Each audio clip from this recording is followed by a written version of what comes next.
Pemirsa, rasa haru bahagia dirasakan sejumlah wisudawan setelah dinobatkan menjadi wisudawan pada pengukuhan wisudawan periode pertama tahun 2023. Beberapa di antaranya bahkan meraih prestasi sebagai wisudawan terbaik Unibos.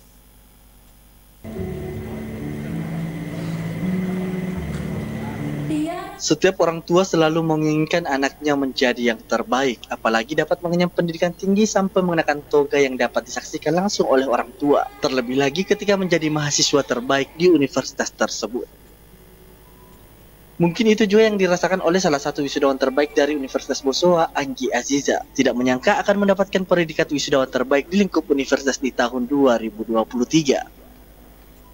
Rasa haru sekaligus bahagia terpancar di wajahnya saat disematkan penghargaan dari universitas yang langsung diberikan oleh Ibu Melinda Aksa, membuat begitu senang. Anggi sendiri merupakan mahasiswa Fakultas Teknik jurusan Perencanaan Wilayah dan Kota. Gelar tersebut ia persembahkan kepada orang tua almarhum ayah dan ibu tercinta, yang telah memberikan motivasi dan dorongan untuk selalu bekerja keras. Wanita kelahiran 17 Desember 2001 itu menjelaskan, salah satu motivasinya yang bisa dipelajari bagi mahasiswa lain yang ingin menjadi sarjana dengan berbakti kepada orang tua, bekerja keras, dan menambah kapabilitas diri salah satu langkah sukses. Kalau untuk jadi wisudawan terbaik, tidak sangka, tapi sejauh ini dari 3,5 tahun yang dilewati, yang pertama tentunya mengikut sama orang tua, alias berbakti sama orang tua. Jadi memang dari awal, apalagi masuk ke sini juga karena mengikuti motivasi orang tua, dorongan orang tua, dan sampai sekarang karena selalu ikut sama orang tua, selalu mendengarkan arahan orang tua, utamanya bapak yang sudah tidak ada kemarin 2 bulan yang lalu. Yang kedua, untuk menambah kapasitas diri, terus berusaha, terus belajar, jangan pernah berhenti untuk mencoba, jangan pernah berhenti, dan silahkan ikut banyak kegiatan juga yang lainnya selain rajin masuk kampus.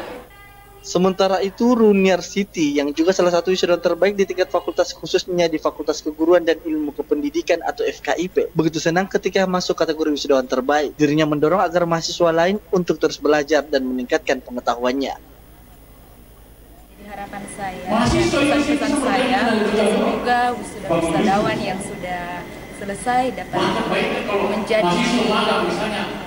menjadi wisudawan yang dapat mengabdi ke masyarakat dan juga negara tanpa adanya kolusi dan nepotisme tentunya. Apakah ada tips mungkin kepada teman-teman yang lain supaya bisa juga mencapai IPK yang tinggi? Yang penting fokus dalam kuliah, tapi tetap meningkatkan pengalaman di luar kampus, kayak organisasi juga atau kegiatan-kegiatan lain yang bermanfaat dan kegiatan-kegiatan yang mungkin direkomendasikan oleh Dikti. Itu sangat membantu kita untuk memperoleh gelar ini. Universitas Bosowa sendiri mengukuhkan wisudawan periode pertama tahun 2023 untuk wisuda program Magister S2 dan Sarjana S1. Periode ke-63 dengan total keseluruhan yang dikukuhkan sekitar 506 orang dari berbagai jurusan. Ardi Jaho, Slebes TV.